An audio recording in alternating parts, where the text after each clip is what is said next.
Hey there, grateful gang. Lauren here, the gratitude addict. I have a cold, so I'm a bit froggy today, but welcome to Gratefully Living the Chronic Life, where each week ish, I haven't been on in a while, we talk about various things to help put gratitude and joy in our lives despite life struggles. Particularly chronic pain and illness is what I live with. I run a community on Facebook, which you can see under my name there. It's called Attitude of Gratitude with chronic pain. Sorry, my voice is gonna make me laugh. I've run it for the past 9 years. We are 11,000 plus strong, and we are people that gather together despite having health issues, um, whether they're physical, emotional, or both, to help us, steer us in the right direction to find a life of joy, hope, and healing. And so each episode, I normally bring on an expert guest who has something of value to offer us, and I have an amazing guest with us tonight. This is a special time, so thank you to those of you who've been flexible and joining us at this special time. It's a special time because she is from the UK. She's become a good friend of mine. Her name is Dr. Farhana Sadek. She is an actual medical practitioner from the UK who is also known as Dr. Gratitude. She was also on my Women of Gratitude live virtual roundtable. I did the first one this past September on World Gratitude Day, doing another one this September. So I'm delighted to have her here. The last time she was on the show, we were just talking backstage, or not that it's a stage, back studio. I think it's been about 2 years, and, I was going through some neurological stuff at the time where I just like, I don't even remember the interview, so I'm thrilled that she's back to talk to us because she offers so much, in the way of why gratitude helps us from a health perspective, from an actual medical perspective, um, and why it is worth practicing it. Before I bring her on, and the hour always goes so fast, so I wanna bring her on ASAP. Just a couple of things I wanted to, share. If you are watching from inside Attitude of Gratitude with Chronic Pain, I know I say this every week, but, because AOG is a private group, I use this platform called StreamYard, and they need you to give them permission to use your name and, profile photo if you're making a comment or something. Um, Otherwise, if you're watching from anywhere else, the if you're watching on YouTube or public channels, that's great, you don't need to do anything. And even if you're watching from inside AOG, you don't need to do this, but if you want your name to show up when you make a comment, you need to grant them permission. If you're not sure how to do that, I would recommend watching from my YouTube channel, and I have it pinned to the top of the group today. So, otherwise, you show up as just Facebook user, which isn't the end of the world. Um, what else did I want to say? Tomorrow, I am back in the group with our Friday gratitude circle. It's been a few weeks that since I've been able to host one. So tomorrow, if you're in AOG, I'll be back with an all new gratitude circle. We do this on Zoom every Friday. It goes from 12 to 12:15 Eastern Standard Time. In UK time, that would be 5 to 5:15, and then West Coast of the US would be, what is that, 9 AM to 9:15 AM.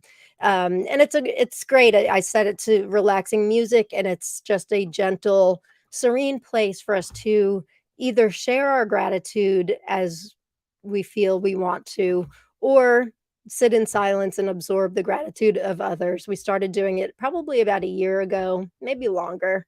And it's a really great way to not only practice gratitude, and do it quickly, but also to connect with others from the group.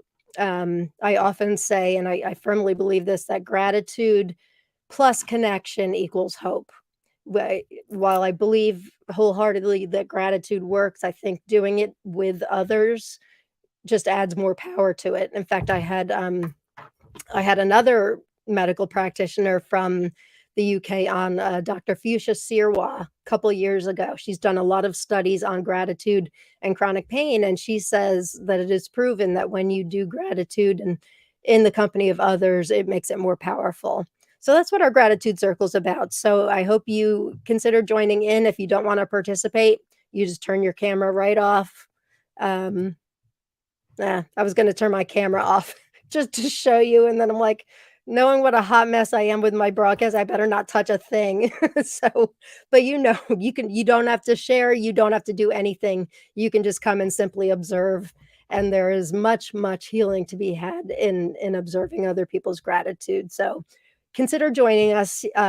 If you're in the group, you can check it out under our group events. You'll find out information and how to log in. If you're new to the broadcast, welcome. We are an interactive broadcast. I do live for a very specific reason, and that is I want to make you part of the conversation. So, like here, Christine. Hi, Christine. I try to get as many comments and questions on the screen as I can. And I really feel like it's not my broadcast. This is our broadcast. And when Dr. Sadek comes on, you'll be able to ask her questions and just put in your take on things. And I love to do that. Hello, sweet friend. Hello, Facebook user. This is what I'm talking about with if you're watching from inside the group and you didn't grant StreamYard permission, you just come up like this on the screen. Not the end of the world. I'm sure you're a very sweet friend of mine. Hello, sweet friend. Somebody else like, hi, I got off work a little early to watch live and then plant my annuals. A fellow gardener. Hello. Thanks for being here. Hello to you both. All right, I'm going to bring her on. I don't think there were any other announcements I had. Oh, I did have one other. Well, a couple other real quick. I don't know if you know, but I have a website called gratitudeaddict.com. You can find out not only about the group on there, but about other things that I'm doing. You can find, links to purchase the books that I've written and all, previous broadcasts you can watch. You can find that on gratitudeaddict.com. If you're watching on YouTube, or even if you're not, if you could subscribe to my channel, it is free to subscribe. But it helps me out a lot. The more subscribers I get, it does help. So I would appreciate that little nudge. When I say my groups, we have AOG on Facebook, which has been around for 9 years. I think it's been about 6 months or so since I started AOG on my Mighty Networks. And I know there's a lot of confusion for those of you that live with chronic pain and illness, what Mighty Networks is. It is not affiliated with The Mighty, which is an online magazine for people with chronic pain and illness. This is another platform completely, just like Facebook. I started it for several reasons. I can offer classes on there. It is a more relaxed version of AOG on Facebook. We are able to talk about things that we don't talk about in the Facebook group. Today, we're talking about the opioid epidemic and what an issue it is when you go to the doctor if you can't get your opioids prescribed. So obviously it's a lot looser than what we have on Facebook. Also, I can't stress this enough. I really feel strongly about there being a backup for us should anything ever happen with Facebook. So join our Mighty Networks group. I call it AOG Mighty. You can find the link to that at the top of, it's pinned to the top of the page as well. And I think that's it. We've got sister groups too, but I'm not going to get into that now because I want to bring on my buddy, Dr. Farhana Sadek, all the way from the UK. Hey there, my friend. Hi, everyone. Good evening, Lauren. Good evening, everyone who's tuned in as well. Thank you for having me. We've got a great crowd, so obviously the time change was good for everybody. Thank you guys for watching. A little bit of history, how I met Farhana, and for those of you that watch the show, you know the drill. I stalk people, not in a creepy kind of way, but when I find somebody that I feel has something of value to share with my audience who watch the show, I find out how to get in touch with them, and I plead with them to, can we please meet? I think you might be a good addition. And when I found somebody named Dr. Gratitude from the UK, I'm like, where is she? And so I reached out to you, right? And then you were on the show, and then, since then we've done quite a bit together. I already mentioned you were one of the panelists. I think there were how many panelists? Like seven or so panelists on the Women of Gratitude Roundtable. But I just love how you are not only a gratitude spreader, but that you're an actual medical doctor. But plus we've become very good friends since then, and we've got We some have, yeah. exciting things in the works too, which we can't really talk about yet.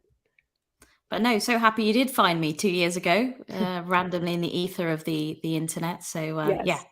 it's been great. So we want to talk about, she has an app. She and her partner started an app called Gratitube, which we will be talking about in a little bit. Where's my banners? Gratitube, not gratitude. Here's the website, gratitube.co.uk. It's still available on iPhones only. Yes, Yeah, not only Android. on the Apple App Store, I'm Okay. afraid, for the moment. All right. But before we get into the app, let's talk a bit about you and tell us your history. And you went to medical school. Like, how did this all come to be, where you were practicing medicine and then gratitude, and marrying the two together? Oh, absolutely. So I've been a medical doctor for 13 years now. And I would say probably the last sort of 5-6 years of seeing patients. So I'm what we call a general practitioner in the UK. I think it's similar to sort of family doctor in the US. We call it Um, general practitioner too, oddly Oh, enough. do you? Okay, I didn't realize. Yeah. Okay, excellent. Good. Okay, so yeah, I'm a GP, and I found, for the last few years of my career, I was seeing more and more patients coming to me with issues, sort of suffering from stress, anxiety, low mood, and this was pre-COVID. Um, Mm. and I sort of remember thinking, the sort of the numbers I'm seeing are quite alarming. And we know kind of statistically about 85% of adults regularly suffer from stress. So there's a lot 85. going on. Wow. Yeah, so it's a huge number of us, and I can include myself in that at times, certainly. So sort of seeing these numbers come through, and then people were coming to me wanting help, support, and I was suggesting sort of the solutions that I was aware of. So things like, regular physical exercise was brilliant for our, obviously our physical health, but our mental well-being as well. I think at the time, sort of Headspace and Calm, these kind of mindfulness apps were very, very popular. So I was Right. recommending those to patients as well. And a few other bits and pieces. And then, I'd always try and book a follow-up and sort of say, try these things, come back and see me, and we can see how it's going. And more often than not, I was finding that people coming back sort of a month later, 2 months later, sort of saying, thank you for the recommendations, but actually I've not had time to go to the gym regularly, or I can't really afford to go to the gym regularly. I downloaded one of these apps, but I tried to sit there and practice mindfulness, but I found it all a bit strange and it wasn't for me. Right. So that then kind of, was a little bit frustrating for both parties. I obviously want to help, and then we're having sort of patients kind of not really getting anywhere in terms of improving their symptoms. And it got me thinking that there's got to be something out there that is kind of a very sort of universally sort of easy to onboard process, practice, whatever you want to call it, that piece of advice I can give that patients can follow, that's actually going to make a difference, that they can stick to, that there's no real barriers to entry here. And, I wanted to start seeing meaningful change in sort of people's lives. So that was sort of what was bubbling away. And then fast forward, we get to COVID-19. That old virus, which unfortunately is obviously still lurking around. But being a frontline healthcare worker during a pandemic wasn't something I'd ever experienced before. And Wow, that must have unsurprisingly, been really stressful on you. it was a real challenge. I think Yeah. just especially pre sort of vaccines, I think none of us knew Right. what to expect. There was a really high mortality rate, so it was kind of frightening, anxiety inducing, but also our job is to help other people. And, people were asking us, what should we do? How can we fix this? And we didn't have answers as a profession for them at this stage. So work was really tough. And myself and my current business partner, Liam, who's also a general practitioner, we were finding our work shifts really quite grueling. And I remember that we started to just touch base with each other at the end of a shift, make sure we were okay. And we started to say to each other, okay, well, it's obviously slight hell out there, but was there something that happened today that actually was something good that you can recall? And we started to do that. And it was just things like, we'd seen maybe a pediatric patient and, they had made us laugh, pulling silly faces, something like that. Or, I remember talking to an elderly lady and she was so grateful that I picked up the phone to check in on her because she said she hadn't heard a human voice for about 4 days. So that really touched me. And then things like colleagues coming in and making you a cup of tea. As you probably know, in the UK, tea is everything to us. Yeah. So I've got my But I my never cup on know the if go it's here. the drink or dinner, because you call dinner tea, don't That's you? true. That's true. In London, we don't use that word for dinner. It gets complicated, but we won't get into sort of regional colloquialisms. But yeah, so just simple things like people making you a cup of tea in a middle of a really busy day, like just sort of, was just a lovely thing that we could kind of anchor ourselves to when we reflected on our day. And that soon started to become the favorite part of my day. And same for Liam. And I noticed within a couple of weeks, I started to feel a lot more positive about going into work. And remarkably, I was sleeping a lot better. So I think when the pandemic kind of broke, there was a lot of tossing and turning for me, as for pretty much everyone in the world. So that really kind of surprised me. And I kind of took sort of, I suddenly was hit with this curiosity and I thought, what's happening here? What's actually going on internally that's, making me feel positive, putting my mind at ease when I'm going to bed at night.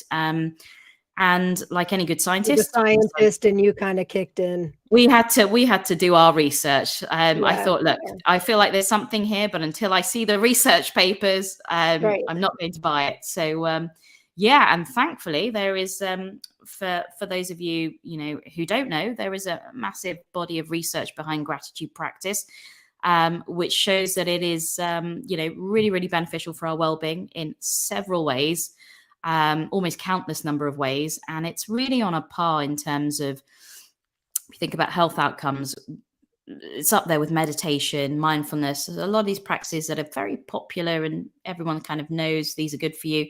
Well, gratitude practice, fantastic to learn that it's right up there with them. And I think one key difference between those practices and gratitude that made it so appealing is the fact that it is, compared to them, I think it's much easier to form a habit with gratitude practice. I think there honestly are no barriers to practicing gratitude. So yeah, then I was a convert, a believer, and I started to recommend gratitude practice to my patients, to friends and family. And I think our business was basically born then and there. And Liam and I sort of decided that it needed to be a mission of ours to spread the word, to get as many people around the world practicing gratitude as possible. Because I do think as a sort of a wellbeing intervention, if there's only one thing I could recommend people do, they only had time for one change in their lives, it would be to practice gratitude regularly. And we both thoroughly believe that it honestly is the best medicine out there. That's amazing. That's amazing. And I share this all the time with people who watch in the group, and I've shared with you too that, I've been doing, this work for the past in a couple weeks I'll be sober 10 years. So 10 years, and Fantastic. my gratitude stems from that, which is a whole other story. But so and then with the magic of what we've created, an attitude of gratitude with chronic pain, you've got all these people, we're not allowed to talk about our conditions. We have live chats to do that. So because it is important to talk about it, but instead we just try to focus on what's good. Like you said, what's good in your day. Like, you're working round the clock through the pandemic, which must have been, I can't even imagine the stress. And yet you said the favorite part of your day was gratitude. So I'm finding that all these people, like, gratitude really started working. And so, you know, it's not a scientific study that I've done, but with all of these people that keep joining and joining and saying their lives have been improved, that's, the proof that I need. However, when a new study comes out, I get really excited because I'm like, all right, Mhm. I knew there was something to this. And then, and I've told you this multiple times as well. I think what you have to offer is, you're an actual medical doctor, an MD, and so having that and sharing, the health benefits of gratitude with that, I think is just so validating, I guess is the right word, and refreshing as well. Like your patients must love you. I don't know about that. I'm very grateful for If my you're patients. trust me, as a sick person, if you're calling them to check on them, they love you. I would die if my doctor did that. That's very nice. But yeah, no, I think you're absolutely right. Like, I mean, I'm like you, I get very excited when there's a new piece of research Mhm. out there. I just think, yeah, there's like I feel completely convinced that within sort of 5 to 10 years, I think gratitude will be the most popular well-being practice there is. I think Yeah. people are starting to understand more and more that no matter who you are, what your sort of life circumstances are, there is a place for gratitude in your life to sort of enrich your well-being, and that's so important. I think, look, the pandemic, it was awful in so many ways, but I think it did really shine a spotlight, I think, on being aware of kind of our mental health, how to manage that, how to support other people. So I think the conversations are thankfully out there, and I think people are curious about gratitude. And yeah, I'm just excited to be in the space like you and be surrounded by people like you who are so passionate about it as well. So yeah, good times, I think. Yeah, it's great. I think and we've had this conversation many times before too. I think gratitude is very misunderstood by many, because I feel like there's 2 different I don't even know if that's right, but 2 different views of gratitude. There's the whole thing thinking like it's the hot new buzzword and just be grateful and all of that, and it's really, like you said, it's a practice, um, and while simple, not easy, definitely not easy. I Sure. mean, while my group is people living with some kind of a chronic physical or, mental, emotional ailment, we all have struggles, and so, I would never suggest you need to be grateful for your pain, nor would I ever say just be grateful because you can't just be grateful. It doesn't work like that, but and maybe you can touch on this because your app, Gratitube, which I'm gonna show you guys in a minute, it's reinforcing, it's a regular practice, and the more you practice it, you actually rewire your brain from that negativity bias that we're all born with to start looking for the good. Tell us about the app. Let me show what it looks like.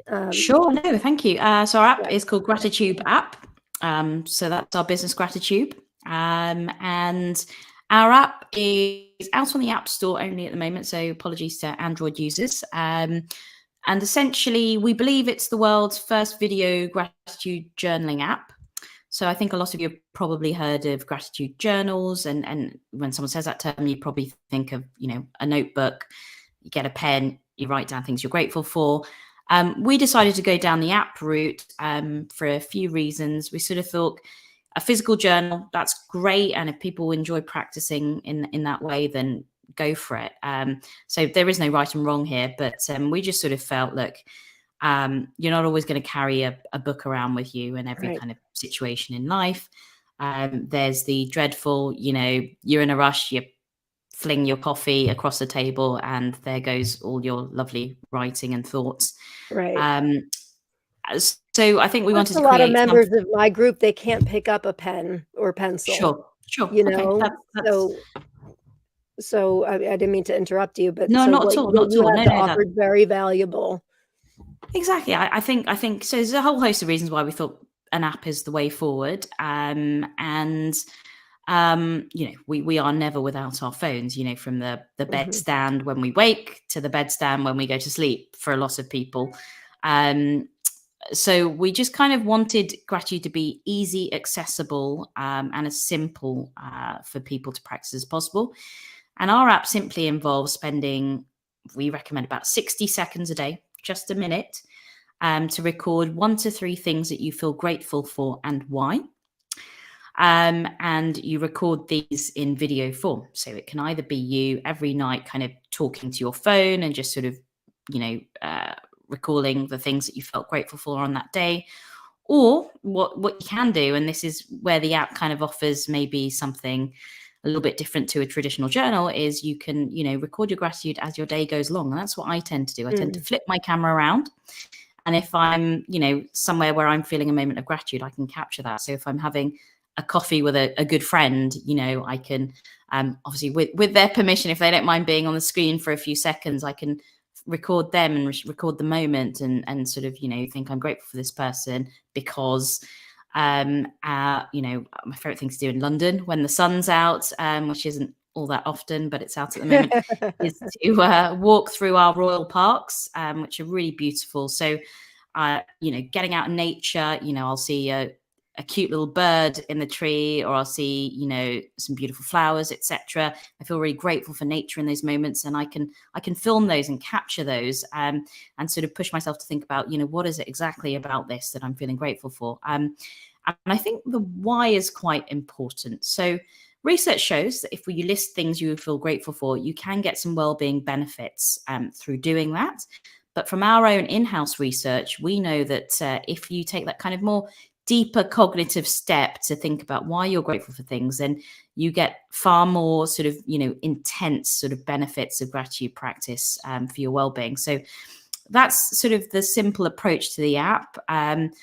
Things that perhaps people might be interested in is when you record your videos, and they all got stored in a calendar, which I think you've got a screenshot for in a moment, I Lauren. do, anyway, yeah. So when you but go into the app, yeah, go for it. this is the home screen.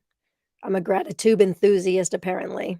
I guess you move up levels and things based on how often you post, and then you've got this screen. But it's important to see down in the bottom right, you can flip that camera around. You don't have to record yourself like you just said. You can do, a bird you just saw that, you thought was beautiful, or dinner that somebody cooked for you, or dinner that you cook for yourself, something like that. So Sure. you record, and then you can add notes, you can save it, and it does not get shown to anybody, correct? That's correct. This is Right. your personal app, your personal journal. And then it gets added to your calendar. Yeah, didn't do that well this month so far. Get practicing, Lauren. I Wagging my will. finger at you. But yeah, no, I think the nice thing about the calendar is sometimes, like we all have challenging days and days where, it's a bit of a slog. And it's just nice as a little pick me up sometimes to look back through your calendar and just see all these wonderful, Yeah. moments of gratitude in, reminding you that your life is really actually quite colorful, and there's Yeah. there's things to be grateful for even when we're going through sort of really difficult times. So that's kind of one feature. How long do they get stored? Can you go back, like, months and months ago? Yeah, it's in Yeah? indefinitely, so it's up to you really. Obviously you can Great. delete 'Cause things that if you would be want. so cool, to go back and say, "What was I grateful for in March?" That would be so cool, especially if you're not feeling all that grateful on a particular day, which can Sure. be a lot, you can Sure. inspire yourself, right? Yeah, absolutely, absolutely. Yeah. And as you mentioned, no one else can see your videos. But if you do want to share a video with somebody a known contact, the app does allow you to kind of then share that via WhatsApp, etc. So there are Oh, ways cool. in which, if you wanted to, obviously your consent, if you want to share a video, you can choose to do that. And sometimes that's a really nice thing to do. You mentioned your circle, Lauren, every Mhm. Friday. Yeah. Fantastic.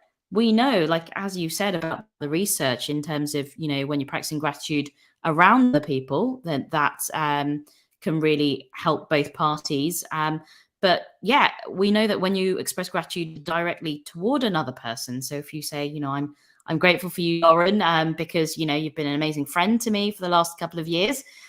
We know that not only do I get well-being benefits by practicing gratitude, but the recipient of my gratitude basically gets the gift of those well-being benefits too. And I think that makes it, again, I think it just, in my mind, sets it apart from other sort of well-being practices. You don't get that with those other well-being practices that I've sort of mentioned previously. So yeah, it's really amazing stuff. It's such a fantastic idea. I really, really love it. Let's get to some comments. We've got some great ones here. Sure. Melanie says, "Hey, Melanie, this is a good time for me. I need a break from my garden. Got a lot done today." Hey, Melanie, glad you're here. Hope you feel better. Thank you. Just a cold. You guys know if, while colds are not fun in the grand scheme of things, it's just a cold. Kirsten, hi, Lauren and Doctor. Hi. Lisa, well, correlates with what I mentioned in Mighty. I forget. This is what happens when I get behind in comments, but I know we're having a really interesting conversation in AOG Mighty Networks, like I said, about the opioid epidemic and doctors making you feel like you're a drug seeker. So, please, gang, if you'd like a little bit more support than what we have in AOG Facebook, not that AOG Facebook's number one, but if you're looking for it's like a flush the format, but 24/7. You can share openly about your conditions and all of that. Join AOG Mighty. It's a great place. Okay. Lisa, feel free to share that my orthopedic surgeon called me a narcotic addict. That's what sparked the conversation. Poor thing. Don't, not to go on this tangent, but she explained that there's a difference between addict and being dependent. And her orthopedic surgeon made her feel small and like a drug seeker, even though she takes it as prescribed. It's a whole other issue and something we deal with a lot with living with chronic pain and illness. And I'm sorry. Yeah. Yeah.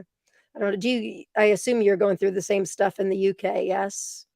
I think, to be honest, I think there's some things that the US excels at more so than us. And I think actually the situation, from what I've seen, it's certainly worse in the US. I think because of most The of opioid our epidemic, you mean? in terms, so I think our numbers aren't really on a par with sort of what you guys are experiencing, unfortunately. Did you have the whole OxyContin thing there? Because I know that's kind of what started it years So ago. there is an element of that, but I think we're quite strict in the UK in terms of medications that we prescribe, and that's kind of embedded within our medical culture, for better or worse. And I think obviously because we have such a big national health service, that most people actually get their medical care from a central point where the guidelines are all pretty, aligned. So whereas I think in the US, different practitioners will have their ideas about how to manage certain things. So I think there's much more variation with how conditions are managed in the US. So yeah, it is definitely a challenge, I think. Yeah, it's tough. I mean, there's genuine addicts, but then being dependent and being called an addict by your orthopedic surgeon when you're already in pain, that's really, really lousy. And Lisa, I'm very grateful that you shared that with us, and I'm sorry that you went through it. What a great conversation. Thanks, Facebook user. Wow, right on point, doctor. Christine says, ooh, journaling app. Yes, journaling app. But let me show it again. It's again only on iPhones at the moment, but Gratitube. Make sure you get the tube in there, like tube is in TV or video. And it's fantastic. Does the app cost anything? Great question. Absolutely not. It's completely free. So please do check it out and see what you think. Yes. And let me show again the website. You can check it out at gratitube.co.uk. And then they have an Instagram account also. It's at Gratitube Official. And then you can find Dr. Gratitude herself at Dr._Gratitude. Let's see what got any other comments. Wow, cool. I agree. Oops. I'm going to Sharon Journaling Club. What a great idea. Christine runs our AOG Journaling Club, which is one of our sister groups. Great idea. I should have told you this a long time ago. Good for you, good on you, bad on me. I love it, fantastic. Please feel free Thank to you, ask, everyone. Dr. Sadek any questions you might have. So, um, you also do speaking around the UK. Tell us a bit Yeah. about that. Sure. So the other sort of service the business offers is there's the app. Um, we are very interested in workplace well-being. So a lot of the patients that we see in clinic tend to be professionals who are a lot of them on the verge of burnout. Very stressed, anxious, not sleeping well, mood not great. Um, and so, and a lot of them talk to us about sort of their working pressures. And looking at the statistics is kind of grim reading. I think more people are leaving their jobs than ever before. More people are dissatisfied at work. Mhm. And I think sometimes there's a bit of a disconnect between employers understanding the needs of their workforce from a well-being point of view. So we were quite keen to get a little bit more hands-on in this space. So as a business, we work with organizations, big and small. So we've worked with global banks. We've worked with, on the smaller end of things, elementary schools. So we will work with any organization to try and help them create more of a culture of gratitude. And we do this primarily through workshops, but we do also do other sort of, interventions as well. So we do something very similar to, I think, your circle that you were talking about. We do sort of lunchtime gratitude drop-ins, people's places of employment, etc. But I think it's really about, it's sort of a win-win. You've got, employers wanting to keep their staff, and they also want to keep their staff happy, Right, because then they'll stay. right. And we know that if you've got a culture of gratitude, then your employees are 30% less likely to leave. And, we know that people are up to 50% more productive if, people are expressing gratitude to them at work, which is How pretty much cool. percent? Up to 50%. Wow. So it really pays to express your Yeah. gratitude to your colleagues. So that's a win for the employer. But obviously, as you will know, Lauren, and I'm sure a lot of your viewers will know, there's so many well-being benefits to an individual when you're practicing gratitude. So then the employees on that individual level are getting, loads of benefits. We know that gratitude practice helps people sleep better. I was We just know it gonna ask reduces you that. stress. Yeah. So happy to go into any of the sort of, that side of things if that's helpful for people out there. But Yes, that was gonna be my next question, so go for fantastic. it. Yeah. Well, I guess sure. This is the stuff I love talking about. So What are the gratitude actual practice. health benefits, from a medical Absolutely. So doctor? Yeah. the reason we think it, I think it's the best medicine out there. So it can do things like it can reduce our stress levels. So there's a hormone called cortisol, which gets released when we're stressed. And research has showed that gratitude practice, so practicing regularly, can reduce the levels of cortisol in the body by 23%, which is huge. So that's nearly by a 23%. quarter, 23%. Wow. With sleep, so studies have been done that if you're practicing gratitude regularly, but specifically as well just before bed, that people get longer sort of undisturbed sleep, so up to 30 minutes more than someone who's not practicing. And the So you can quantity use of their your app right before bed. they absolutely can, Yeah. exactly. And then put it away because we don't want blue light in the bedroom. Right, But right, right, there's that. um, and then it can improve the quality of your sleep by up to 25% again, which is just Why do you huge. think that is? Um, that's difficult to say exactly what. I assume, in terms of there are MRI scans of people who practice gratitude that are out there to look at, and we know that through regular practice, you actually start remodeling some of the neural or the nerve pathways in your brain. So definitely, you get positive what we call neurotransmitters, chemicals released in your brain when you practice gratitude. You might have heard of some of these things: dopamine, serotonin, these sort of Mm. things. So I think you kind of get a flush of kind of good feeling. And I think that is obviously very relaxing before bed rather than sitting there and stewing about, I've got this deadline tomorrow, or, okay, I've got to drop the kids off here tomorrow. It's just, I think just kind of brings a bit of contentment to the brain on a sort of, physiological level, and emotionally that kind of just kind of soothes us before bed, in the same way that maybe if you were a child and a caregiver may have, read you a story before bed, or you have a nice hot cup of cocoa before bed. Those kind of things that just really just help you to switch off. So I think that could be a reason why. I think the good thing about gratitude is that there is new research coming out all the time, and there are new studies being conducted all the time.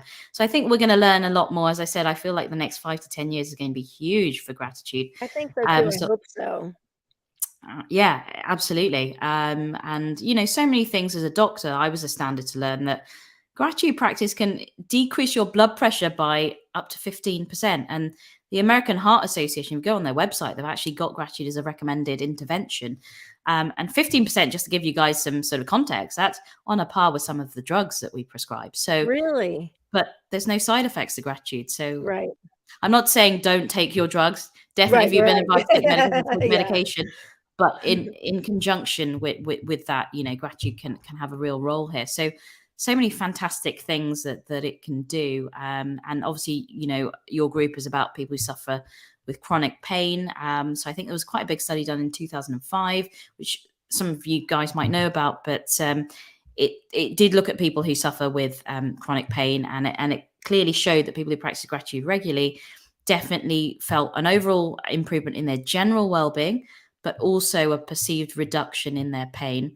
And the longer you practice for, the greater the reduction in the pain. So if you're spending 5 minutes practicing gratitude, you might notice a difference. But if you're spending 20 minutes of your day practicing gratitude, then you're going to notice, potentially a much bigger reduction in your pain. So it is definitely worth exploring for anyone who is suffering with chronic pain. But to be honest, for all of us, it can offer benefits for all of us, no matter what's going on in our lives, whether we're in a difficult situation, whether we're kind of in an okay place. There's certainly a role for it, I think, for everyone. Yeah, and that's now I just lost my train of thought. It's based on what you had just said. What did you just say? Now forgetting. We were talking about, oh God, now I'm study. studies. We're talking about blood pressure, chronic I know. pain. So, there's also been a lot of studies lately on trauma and trauma's effect on people with chronic pain, and some like Dr. Gabor Mate saying that a very large majority of people with chronic pain have some kind of past trauma in their lives. And I had a guest on the show a couple of years ago. His name's Dr. Howard Schubiner, and there's a a film based on his work called This Might Hurt, which we had a special screening for. And just talking about the role of trauma and dealing with that trauma, and not that gratitude is, it's not a cure-all, and it's not going to heal you of your trauma. You need to see a medical professional for that, but it helps. It helps. Yeah. And like you said, it's free. It's available to us at all times. It's just, instituting it. And I think, you have to give it time too. It's not going to be something that works overnight. It sort of chips Sure. away at that negativity bias, right? Absolutely, Yeah. definitely. I mean, we sort of did some research with users of our app, and we found that when you get to sort of the 3-week mark of people were using our app for just 1 minute a day, that 85% of users noticed an improvement in the well-being after just 3 weeks. 85%. Yeah, and that's, if you count For up the 1 minutes, minute. that's in total, that's 21 minutes. That's A amazing. minute a day. So yeah, I think whether you're using an app or not, you're writing in a journal, you're practicing gratitude in your head, whatever you use, just a small amount each day can be really impactful. So something to really bear in mind, I think. And I think, like you already said, and we already touched on it, I think particularly for members of Attitude of Gratitude with chronic pain, you know, sometimes you just like you have every intention to write in your journal, and like maybe it, and I do this too, maybe it lasts for like a week and then you just don't. But your phone, like you said, your phone is always with you, and you can, just record something quickly. You somebody let you go in front of them at, in the checkout line or something. You can just quickly record some, I'm grateful that somebody let me go in front of the checkout line, and it's amazing. And you can do it as many times a day as you want, right? Absolutely. Yeah, Yeah. yeah. That's fantastic. 85% for 1 minute a day. That's pretty amazing. It's the power of gratitude. Yeah. It is. It is amazing stuff. It is. And having people like you who are in the medical field excites me. Not just because you're now my friend, but just having that, again, that validation that it really does work, and Sure. for those of you that have been around a while, and I know obviously Farhana, that 10 years ago, the basis for my gratitude was June 20th, 2013. I was using alcohol to self-medicate, which I don't recommend at all. And I became, a full-blown alcoholic. It didn't lasted about a year, but it was very, very bad. Woke up in a hospital bed having no idea how I'd gotten there. And it turned out I had driven in a complete blackout and passed out behind the wheel of a car. Woke up in a hospital bed hours later, still don't remember anything from that day. Um, it was the worst day of my life, but it was also the best day of my life, because I got I that's the basis for all of my gratitude. No matter how much pain I'm in, I can look back at that day and know that I never have to go back there again.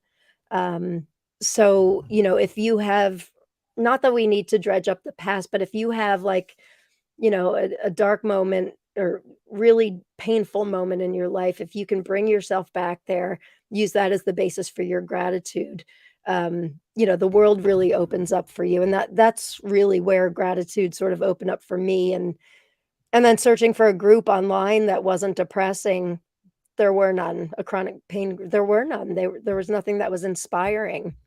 So that's where my journey with gratitude kind of came in, and then it's just sort of exploded. I didn't know if there were others out there like me that were looking for something like this, and obviously there are. And obviously based on all the wonderful viewers that are watching us today, these are people that want to get better. They want to live a life of joy, and who doesn't, right? Who doesn't? 'Cause sometimes we have to come to that place of acceptance, and that's not settling. That's not saying you're not going to keep trying.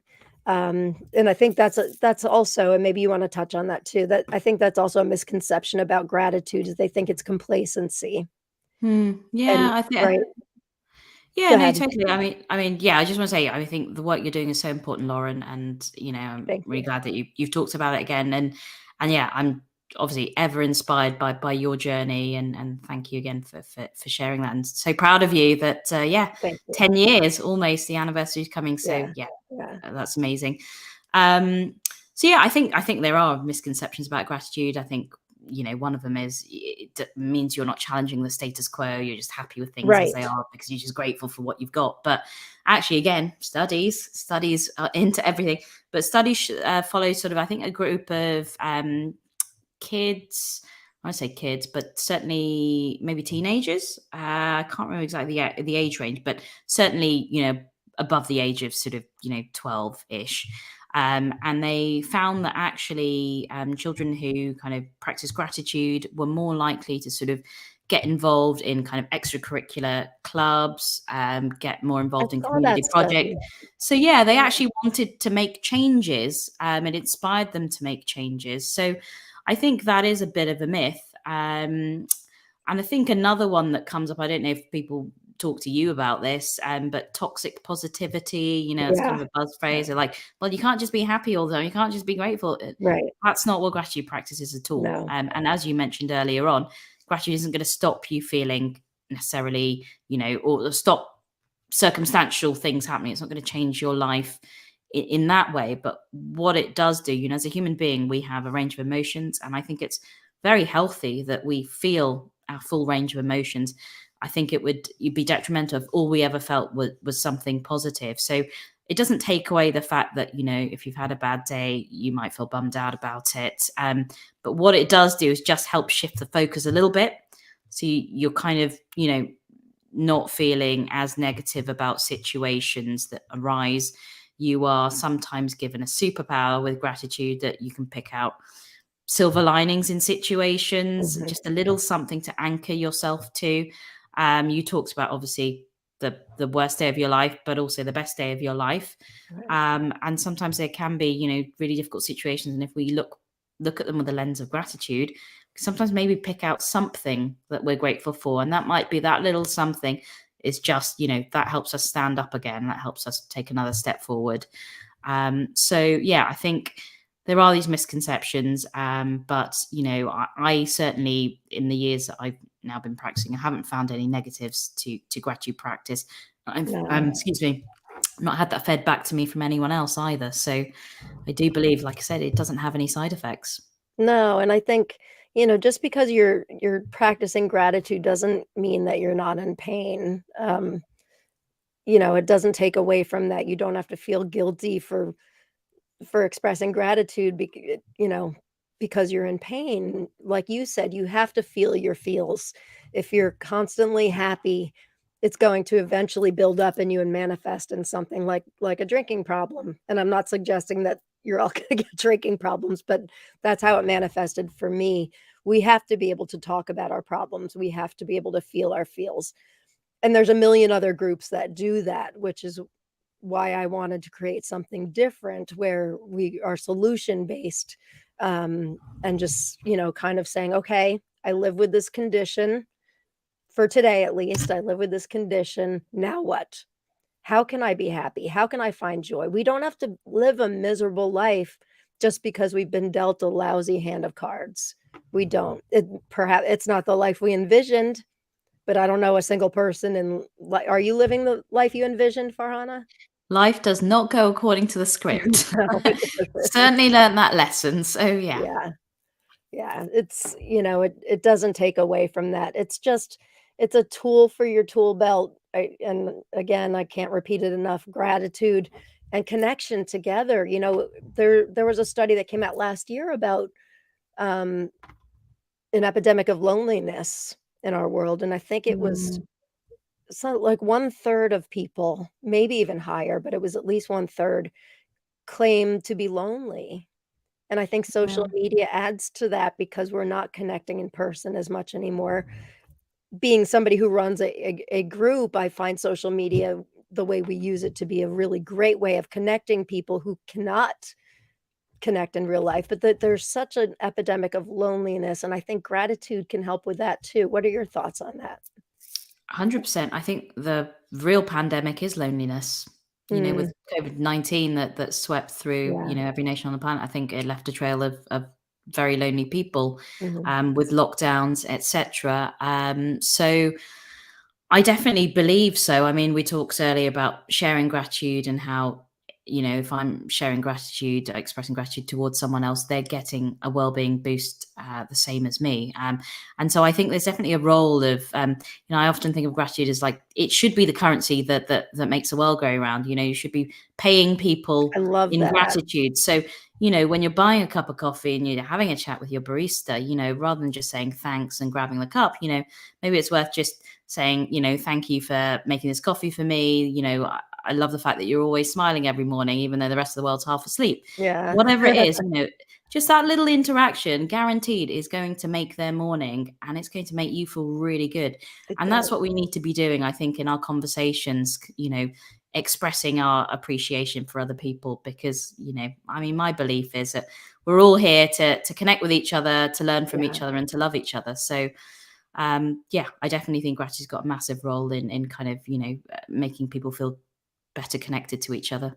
Yeah, I think, and I've read this, I'm not creating it, but I believe that, we're all what we yearn for, what we want most in life is we want to feel seen and heard, understood, and like as if we belong, and so many of us, the pandemic also created, such a disconnect, understandably, but particularly with those with chronic pain and illness, where perhaps you're bedbound, housebound, or whatever. There is it, and then getting out, there's such anxiety. Do you have any thoughts on gratitude and anxiety? Because that's a really big problem in our group too. It's people saying that their anxiety is paralyzing.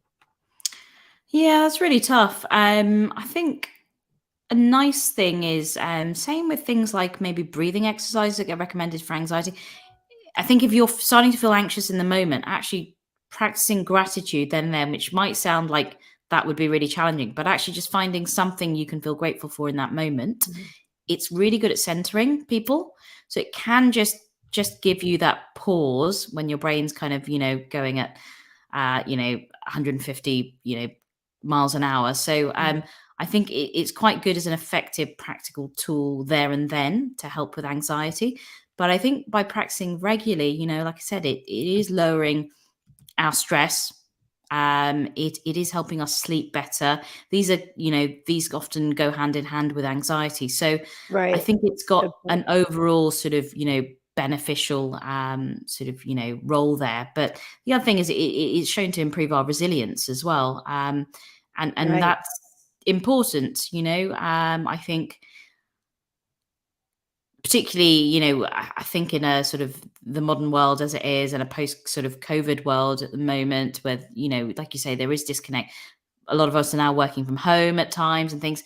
And you're right, we're communicating less and less, and that's a real challenge. And then there's the army of the artificial intelligence now that's going to take over the world, and none of us will ever leave our homes. So I think definitely a role for gratitude there, with anxiety. It'll help you with your sleep. I think that is a big one that I get in terms of patients coming to me with how anxiety impacts their life.